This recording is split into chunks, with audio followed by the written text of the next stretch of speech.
আমাকে জিজ্ঞাসা করেছিলে ইয়া রাসূলুল্লাহ হাবিবাল্লাহ, পৃথিবীর শুরু থেকে নিয়ে দুনিয়া শেষ দিন পর্যন্ত কোটি কোটি কোটি কোটি মানুষ আসছে, কোটি কোটি মানুষ চলে যাচ্ছে, সবাই ময়দানে মাস হয়ে দাঁড়াবে। ইয়া রাসূলুল্লাহ হাবিবাল্লাহ, তাদের মধ্যে থেকে আপনি আপনার ঈমানদার মুমিন মুমিনাগুলোকে কি করে চিনবে? তাদের যে আপনি শাফাআত করবেন বলছে, ইয়া রাসূলুল্লাহ তাদেরকে কি করে চিনবে? আল্লাহ নবী জানিয়েছিল, আয়েশা রে, এমন করে হাজার হাজার ঘোড়ার বীজখানে তোমার যদি লাল ঘোড়াটা থাকে, তুমি তাকে চিনতে কি পারবে না? পারবে না। আম্মা জান আয়েশা বলেছিলেন, জি ইয়া রাসূলুল্লাহ চিনতে পারবো। আল্লাহ নবী জানিয়ে দিলে, এ আমার আয়েশা শুনে রেখে দাও, আমার উম্মত উম্মতিদের মধ্যে যারা মুমিন মুমিনা হবে, কিয়ামতের দিনে তাদের উযুর অঙ্গগুলো, এই চেহারাগুলো নূর আলো চমকাতে থাকবে।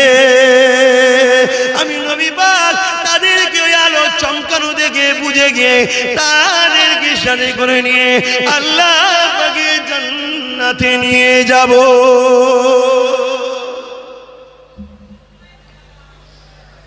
আজ আমি এসেছি, কাল আজকে আপনি এসেছেন, নিঃশ্বাসের কোনো বিশ্বাস নাই। যুবক ভাবো, তোমাকে আল্লাহ দুনিয়ায় পাঠিয়েছে ইনসাফ প্রতিষ্ঠিত করার জন্য, ন্যায় প্রতিষ্ঠিত করার জন্য, গরিবকে সাহায্য করার জন্য, অসহায়কে আশ্রয় দিবার জন্য।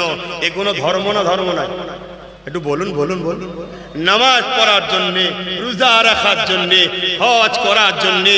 আরে নামাজের কথা নবী পরে বলেছে, আগে বলেছে গরিব ক্ষুধার্তকে খাওয়াবার কথা। জোরে বলুন সুবহানাল্লাহ। তাহলে তোমার আমার কাজ নয় গরিবদেরকে খাওয়ানো? বলো বলো, খাওয়ানো দরকার আছে না নাই? গাঁটের পয়সা থেকে খাওয়াও, আর না হয় খাওয়াবার সংগ্রামে আগিয়ে চলো। যেখানে পৌঁছালে গরিবকে খাওয়াতে পারবে সেখানে পৌঁছাও। এটা তোমাকে করতেই হবে। কেউ ডাক্তার হবে, পেশেন্ট কেউ হবে, কেউ আবার হুজুর হবে, ডাক্তারের দোয়াও করবে, কেউ আবার উকিল হবে, কেউ আবার পুলিশ হবে, কেউ আবার সমাজ সেবক হবে। সবটাকে নিয়েই কিন্তু একটা দুনিয়া, ঠিক না? কিন্তু এর বীজখানে যদি কোনো একটা জায়গায় সমাজ বিরোধী, মানবতা বিরোধী ঢুকে যায়, তাহলে কিন্তু পুরো সিস্টেমটাই ব্রেক হয়ে যাবে, ঠিক না বেটি? আর সবাই যদি ইনসাফওয়ালা, মানবতাওয়ালা হয়, ন্যায়পরায়ণ হয়, তাহলে দেখবেন পুরো সমাজটা সুন্দর করে ঘুরতে থাকবে, কোনো জায়গায় সমস্যা হবে না। আল্লাহ নবী মাসে এসেছিলেন, নবী আমার দুনিয়া জমিনে এসে আমাদের ঘরে তো এটাই শিক্ষা দিয়েছে, এ দুনিয়ার মানুষেরা, তোমাদের রব হলো একজন, তিনি হলেন আল্লাহ। তিনি তোমাদেরকে দুনিয়া জমিনে পাঠিয়েছে, তোমরা তিনার দাসত্ব করবে। ইয়া রাসূলুল্লাহ, দাসত্বটা কি? নবী আমার বললে, আমি যা করছি তোমরা তা করবে, আমি যা নিষেধ করছি তোমরা তা ছাড়বে। আল্লাহ নবী নামাজ পড়েছে, আমরাও পড়বো। আল্লাহ নবী রোজা রেখেছে, আমরাও রাখবো। আল্লাহ নবী হজ করেছে, আমরাও করবো। আল্লাহ নবী যাকাত দিতে বলেছে, আমরা দেব। আল্লাহ নবী দান করেছে, আমরাও করবো। আল্লাহ নবী মানুষকে ভালোবেসেছে, আমরাও ভালোবাসবো। আল্লাহ নবী অন্য ধর্মের মানুষকেও ভালোবেসেছে, ইতিহাসের পাতা সাক্ষী দেয়। এ যুবক শুনে রেখে দাও, আল্লাহ নবী রাস্তা থেকে এমন মানুষকে তুলে নিয়ে গেছে, নিজের ঘরে নিয়ে যে সেবা করেছে, যাদের ঘরেতে, যাদের গলাতে 3টে লাত, উজ্জা, হুবল নামক 3টে দেবতার মূর্তির ফটো ছিল, তাকেও নবী তুলে নিয়ে গেছে, নিয়ে যে তার সেবা করেছে। কিন্তু সেটা নিজের ধর্মকে বিসর্জন দিয়ে নয়, মানুষ হিসাবে মানুষের সেবা করা, এটাই তো মানব বন্ধন বলা হয়। আল্লাহ নবী এমন করে জীব জন্তুদেরকেও পছন্দ করেছে, তাদেরকেও সেবা করেছে, ভালোবেসেছে, আমরাও ভালোবাসবো। আল্লাহ নবী দুনিয়ার জমিনে এমন করে ন্যায় প্রতিষ্ঠিত করেছে, আমরাও করব। আল্লাহ নবী দুনিয়ার জমিনে, এই জমিনের উপরে বলেছে, বাবারা তোমরা শুনে রেখে দাও, অর্থনীতি আমি নবীকে দেখে এসেছো। এই মদিনার জমিন যেখানে পিছিয়ে ছিল, আল্লাহ নবী ওই মদিনাকে অর্থনীতি শিখালো, ব্যবসা নীতি শিখালো। ওই ব্যবসার অর্থনীতি এমন ভাবে শিখালো, পৃথিবীর জমিনে কোনো জায়গা আছে গরিব বড় লোক মিলিয়ে আছে, কিন্তু মদিনার জমিনে কেউ গরিব নাই। আল্লাহ সবাইকে ধনী করেছে। শুধু ধনী নয়, ধনী হওয়ার পরও নিজেদেরকে কখনো অহংকারী মনে করে না। মাটির মানুষ যে বলে ওই মাটির মানুষ বানিয়ে সবাই পৃথিবীর মানুষের জন্য দুয়া ও সেবার হাত বাড়ায়। তাই নবী আমার অর্থনীতি শিখিয়েছে, পারিবারিক নীতি শিখিয়েছে, রাষ্ট্রনীতি শিখিয়েছে, নবী আমার রাজনীতিও শিখিয়েছে। নবীর জিন্দেগিটা আমাদের জন্য মডেল। কেননা যিনি আমাদেরকে জান দিয়েছে, যিনি আমাদেরকে চোখ দিয়েছে, যিনি আমাদেরকে কান দিয়েছে, যিনি আমাদেরকে হাত দিয়েছে, যিনি আমাদেরকে পা দিয়েছে, সেই আল্লাহ জানিয়ে দিলেন লাকাদ কানা লাকুম ফি রাসূলিল্লাহি উসওয়াতুন হাসানা। এ বিশ্বের মানুষ তোমাদের জন্য মুহাম্মদ রাসূলকে আমি আল্লাহ পাক মডেল করে পাঠিয়েছি।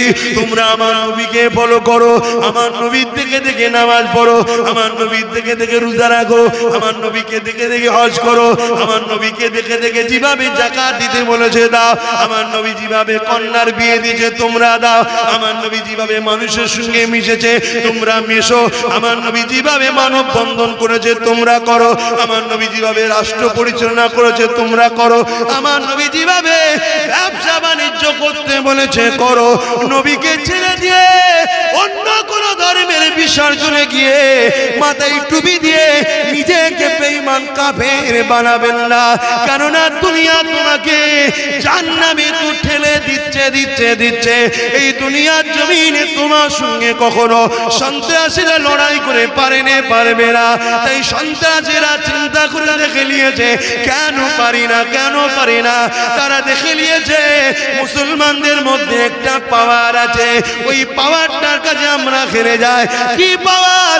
আল্লাহ নবীর প্রেম আর আদবের পাওয়ার, যাকে শরীয়তের ভাষায় ঈমান বলা হয়। নারে তাকবীর, নারে বিশ্ব নবী দিবস আহলে সুন্নাত ওয়াল জামাত, নারে তাকবীর। কি পাওয়ার? ঈমান, ঈমানের পাওয়ার। ঈমানের পাওয়ারটা শেষ হবে কোথায় গেলে? যে সব কাজ করলে ঈমান চলে যায় সেখানে গেলে তো নাকি। তাই দুনিয়া চাই তোমাকে বেঈমান বানাবে, তোমাকে রাসূলের আদব থেকে নবীর প্রেম থেকে সরাবে, নবী যে কাজ করলে অপছন্দ করে সে কাজ করাবে, করিয়ে কি করবে? তোমাকে বেঈমান বানাবে। বেঈমান বানালে কি হবে? তুমি তখন দুর্বল হয়ে যাবে। তুমি দুর্বল হয়ে গেলে প্রকাশ্য দুশমনরা তোমাদেরকে যখন হত্যা করতে আসবে তখন তোমরা কামিয়াবি আর হতে পারবে না। আমার কথা বুঝছেন না? বোঝেন না? এই দুনিয়া ইসলাম ও ইসলামের অনুসারীদের দুশমন আছে না না? কথা বলুন, আছে না না? প্রকাশ্য দুশমন আমাদের জন্য বেশি ক্ষতিকারক না মুসলিম সেজে যারা আমাদের ঈমান নষ্ট করছে তারা বেশি ক্ষতিকারক? কোনটা? অতএব বুঝার চেষ্টা করে।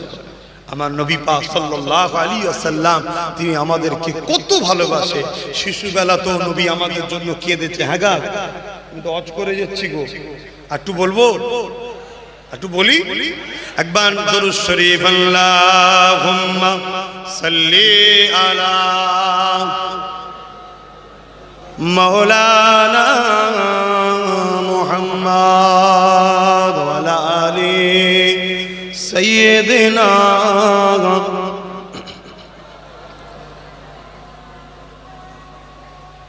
আজান দিচ্ছে? আচ্ছা, আজানটা হয়ে যাক। সময় অনেক আছে নামাজের, কিন্তু আজানের সময় তো একটু চুপ করতে হবে।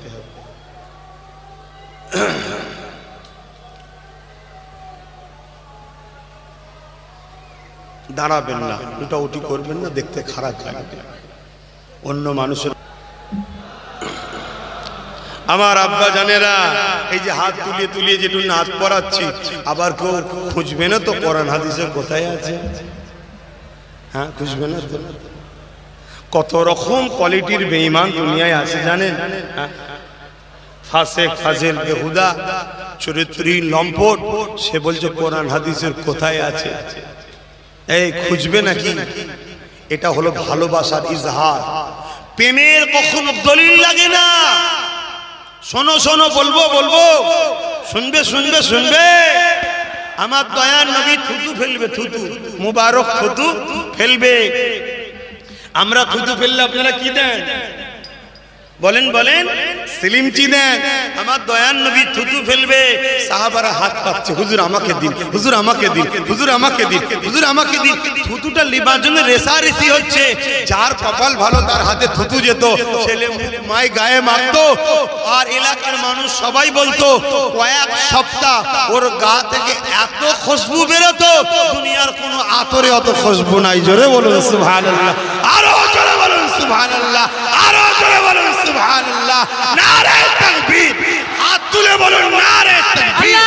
সরকার কি আমত, সরকার কি আমত, দাতা কি আমত, পুর নূর কি আমত, আকা কি আমত, শফাত কি আমত, নবী কি আমত, রাসূল কি আমত, আকা কি আমত, দাতা কি আমত, আখিরি पैगंबर কি আমত।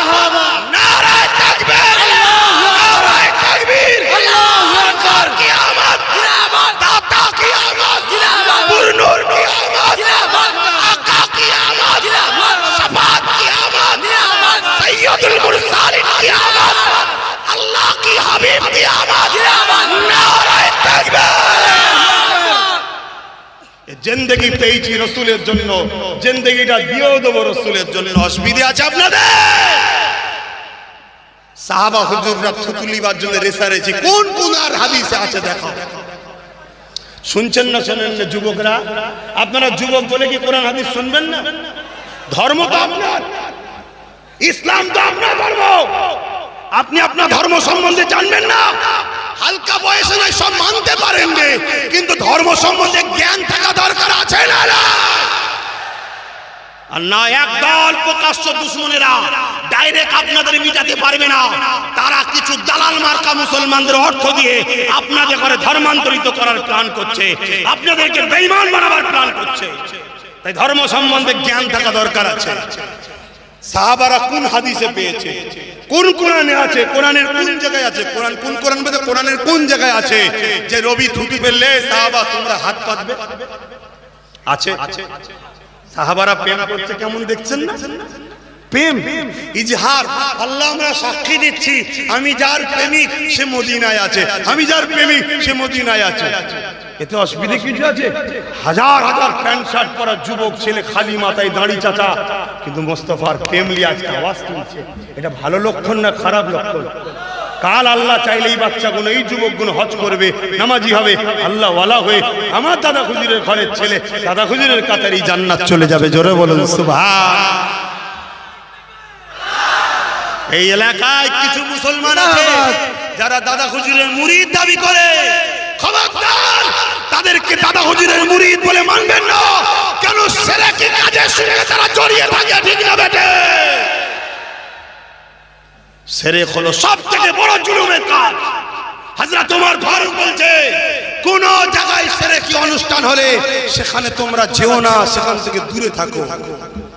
হ্যাঁ, তুমি সমাজের দায়িত্বশীল ব্যক্তি, তোমার কাছে গরিবের সেবার জন্য কিছু আছে, অবশ্যই তুমি তাদেরকে ভাগ করো, তাদেরকে দাও, তাদেরকে সেবা করো, পকেটের টাকা দাও। হ্যাঁ, তো এলাকার আমি দায়িত্বে আছি, এলে 10,000 টাকা রাখ, এলে 5,000 টাকা রাখ, এলে এই কাপড় চোপড়গুলো রাখ, এলে মিষ্টি খাবারটা রাখ। কেন? আমি সবার জনপ্রতিনিধি, জনপ্রতিনিধির জন্য সবাইকে সেবা করা চলবে, কিন্তু ধর্মীয় কোনো কালচারের মধ্যে জড়ানো হারাম। সেরে কি কাজ?